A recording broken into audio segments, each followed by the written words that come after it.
नमस्कार, मैं हूं रविकांत। स्वागत है आप सबका। पिछले एक वीडियो में हमने बताया था कांग्रेस के बारे में, आज़ादी से पहले वाली कांग्रेस के बारे में। ख़ास तौर से जो कांग्रेस की स्थापना के आरंभिक 20 वर्ष थे, उनके बारे में हमने चर्चा की थी कि कैसे जो सदस्य कांग्रेस के थे वो उदारवादी विचारधारा के थे और उन्होंने अपनी छोटी छोटी मांगों को उन कांग्रेस के अधिवेशनों में रखा और जो सामाजिक समस्याएं थी, राजनीतिक समस्याएं थी, उनको अंग्रेज़ों के सामने प्रस्तुत करने का एक तरीका था। कांग्रेस इसीलिए स्थापित हुई थी। हमने 1885 से लेकर के 1905 के बीच की कांग्रेस के बारे में चर्चा की थी। लेकिन 1905 का जो दौर था, वो दौर ऐसा था कि उसमें एक ऐसी घटना हुई जिसने पूरे भारत को एक तरह से आंदोलित सा कर दिया। 1905 दिसंबर 1905 में अंग्रेज़ों ने बंगाल विभाजन की नींव तैयार की और उसका प्रारूप प्रस्तुत किया। बंगाल के विभाजन की उनका कहना था कि बंगाल को प्रशासित करने के लिए प्रशासनिक सुविधाओं के दृष्टिकोण से इसे 2 भागों में बांटने की कोशिश हो रही है, लेकिन उनका मुख्य जो उद्देश्य था वो प्रशासनिक नहीं था।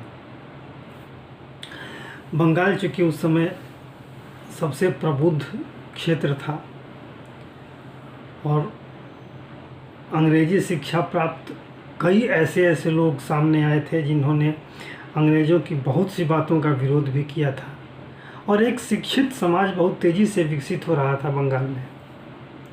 तो अंग्रेज़ों ने एक नीति के तहत, एक चाल के तहत बंगाल को बांटने की कोशिश की और बांटने के बाद एक भाग अलग हो जाता और दूसरे भाग में बांटने का तरीका ये था, जो पैटर्न बनाया गया था उसके अंदर एक बड़ा भाग जो मुस्लिम बहुल इलाका था वो अलग हो जाता और हिंदू बहुल इलाका अलग हो जाता। तो लोगों के मन में ये धारणा आई कि ये हिंदू मुस्लिमों को बांटने की कोशिश हो रही है और इसने काफ़ी आंदोलित किया लोगों को। और उस दौरान कांग्रेस के अंदर कुछ ऐसे सदस्यों का भी अब आगमन हो चुका था। ऐसे सदस्यों ने भी अब कांग्रेस की सदस्यता ले ली थी जिनको उदारवाद से कुछ चिढ़ थी। वो नहीं चाहते थे कि अपनी बात को हम अनुनय विनय के दृष्टिकोण से कहें। ऐसे लोगों ने ये कोशिश की कि ये बताने की कोशिश की जनता को कि स्वराज हमारे हाथ में आना चाहिए, इस देश के हम नागरिक हैं और शासन की बागडोर हमारे हाथ में भी होनी चाहिए।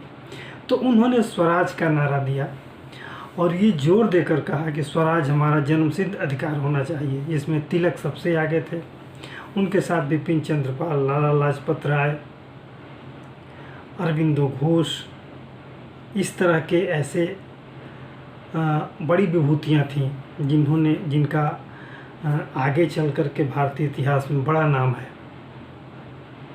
तो कोशिश ये हुई, ये जो अनुदारवादी लोग थे, जो गरम दल के लोग थे, आमतौर पे कहा जाता है नरम दल और गरम दल, उदारवादियों को नरम दल कहा गया और जो उग्र विचारधारा के, जो उत्तेजक विचारधारा के थे, उन्हें गरम दल के संज्ञा दी गई।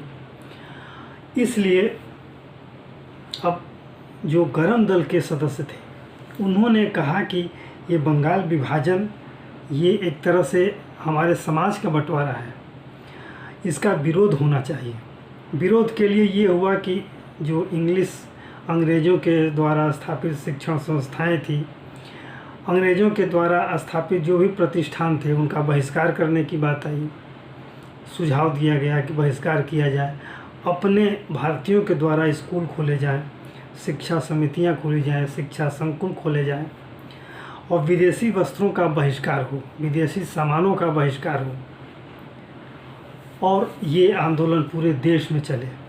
लेकिन उदारवादियों की ये मंशा थी कि इस आंदोलन को केवल बंगाल तक ही सीमित रखना चाहिए, क्योंकि ये बंगाल का विभाजन है तो केवल बंगाल के लोग प्रभावित हो रहे हैं, इसलिए इसका जो विरोध है वो बंगाल तक ही रहे। तो बहिष्कार आंदोलन या अन्य भी जो आंदोलन थे अंग्रेज़ों के विरोध में, उसको ये कोशिश की गई कि उदारवादियों ने कोशिश की कि ये सिर्फ बंगाल तक सीमित रहे, जबकि जो गरम दल के लोग थे वो चाहते थे कि ये पूरे देश में इसका बहिष्कार हो, ताकि अंग्रेज़ों का प्रबल विरोध हो और उस प्रबल विरोध का परिणाम ये हो कि हमें शासन में भागीदारी मिले और हम धीरे धीरे अंग्रेज़ों के शासन से छुटकारा पाएँ। उद्देश्य ये था। खैर, ये पूरे देश में ऐसा नहीं हो पाया, लेकिन इसने पूरे देश को आंदोलित कर दिया। बंगाल विभाजन की घटना ने, उसका परिणाम ये हुआ कि जब बहिष्कार आंदोलन और स्वदेशी आंदोलन पूरे देश के बजाय सिर्फ बंगाल तक सीमित रहा, तो देश के अन्य क्षेत्रों में जो गरम दल की विचारधारा के लोग थे उन्हें बहुत बुरा लगा और उन्होंने अलग अलग समितियां बना करके और इसका विरोध करना शुरू किया। और ये एक ऐसी पृष्ठभूमि थी जिसने वास्तव में स्वाधीनता आंदोलन के लिए नींव का काम किया और ऐसे ऐसे क्रांतिकारी आए और वो क्रांतिकारी आगे जा कर के ऐसी भूमिकाएं बनाने लगे। 1905 से लेकर के 1919 या 1920 तक के बीच का जो दौर था, ये वही दौर था। गरम दल के लोगों ने उदारवादियों को बिल्कुल एक तरह से किनारे कर दिया और अंग्रेज़ जो थे वो सबसे ज़्यादा प्रभावित अगर हुए तो इस दौर में गरम दल के लोगों के द्वारा हुए, उनके द्वारा बनाई गई पृष्ठभूमि के द्वारा हुए। गरम दल के लोगों के द्वारा ये जो बहिष्कार के आंदोलन की और स्वदेशी आंदोलन के लिए जो अभियान चला, उसने जनता के अंदर एक नया जोश भर दिया। जोश भरने का परिणाम ये हुआ कि बंगाल हुआ, महाराष्ट्र हुआ, पंजाब हुआ, इन क्षेत्रों में अलग अलग अनुशीलन समितियां बनी। इन क्षेत्रों से जो पढ़े लिखे विद्वान थे, जो पढ़े लिखे क्रांतिकारी थे, उन्होंने अपना अखबार निकाला, अपनी पत्रिकाएं निकाली, पंपलेट निकाले और जनता को जागरूक करना शुरू किया। जनता को ये बताना शुरू किया आपके साथ किस तरह की ज्यादती हो रही है।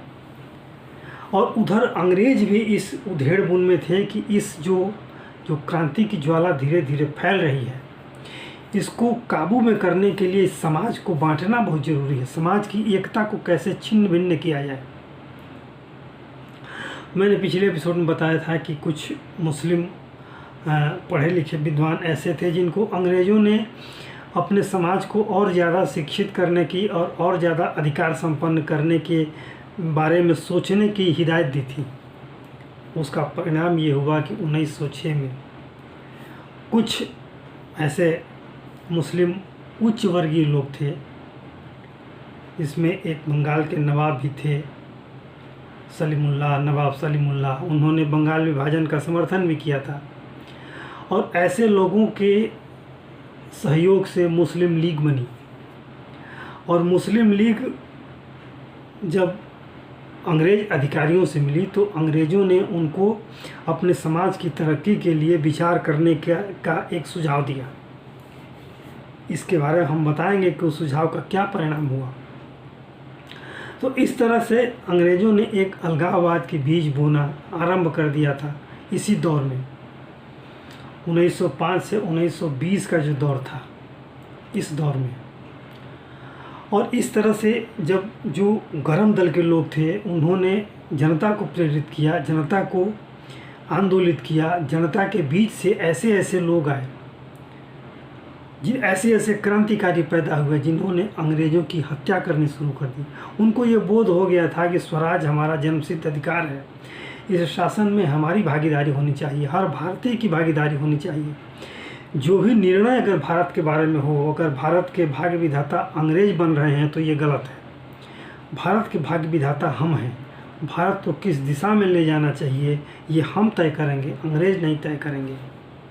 यही वो दौर था जिसमें प्रथम विश्व युद्ध का भी आगाज़ हुआ, और इस दौर में भारतीय क्रांतिकारियों ने अपने आंदोलन को और तेज़ किया और अंग्रेज़ों के ऊपर ताबड़तोड़ आक्रमण किए। कभी बमों से हमला किया गया, कभी हत्याएं की गईं।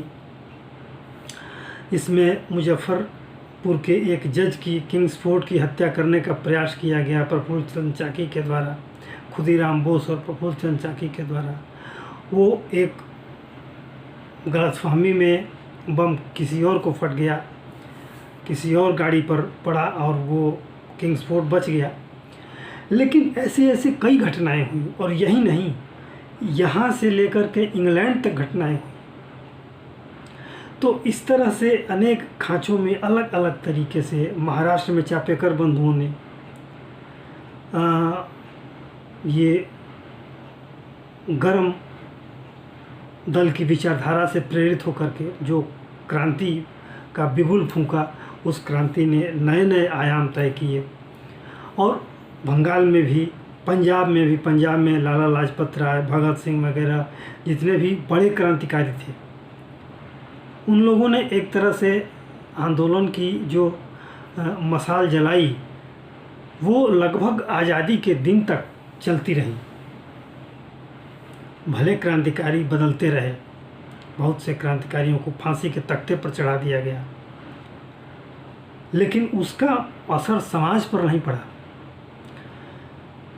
जब प्रथम विश्व युद्ध का आरंभ हुआ तो उदारवादियों ने एक प्रस्ताव रखा कि हमें अंग्रेज सरकार का समर्थन करना चाहिए,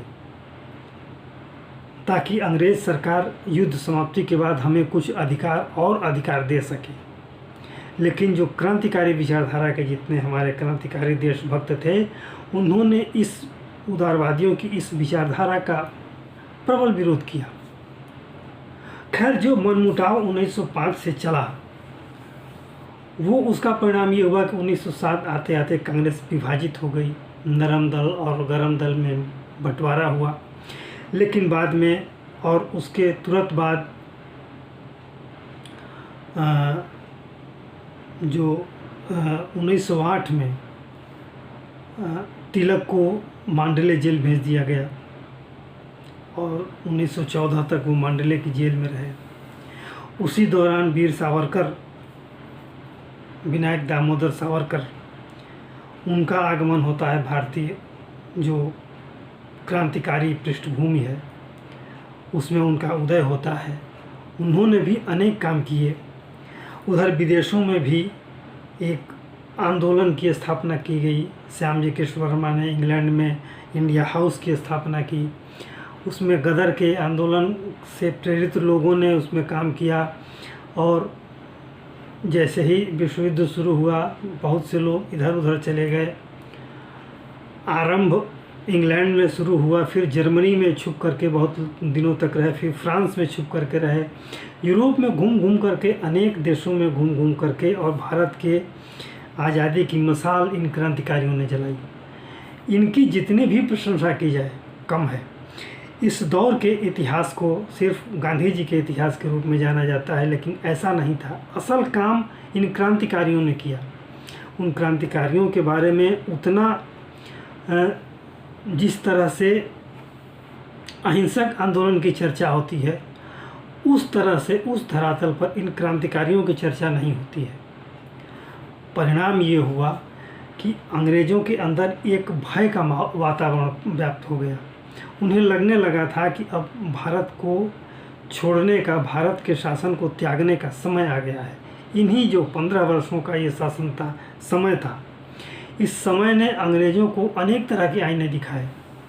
अंग्रेज़ों को लग गया था कि जिस तरीके से भारतीय क्रांतिकारी हमारे लोगों के, हमारे ऑफिसर्स की लगातार हत्याएं कर रहे हैं, लगातार विरोध का सामना करना पड़ रहा है, वो एक दिन उनके ऊपर भारी पड़ेगा। और ऐसा ही हुआ।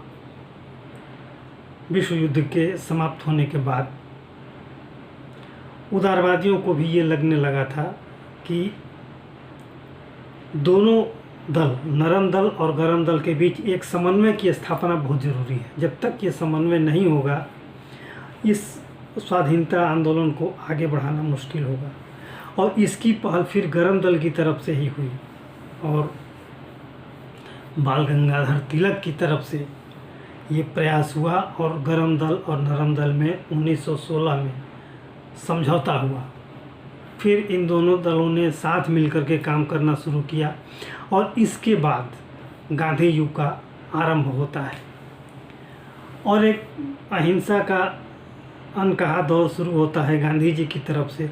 और उसी के पैरेलल भारतीय क्रांतिकारियों की तरफ से एक क्रांति का बिगुल फूंका जाता है और ये दो पैरेलल समानांतर धाराएं आगे तक चलती रहीं और ये 1942 के आंदोलन तक चलता रहा।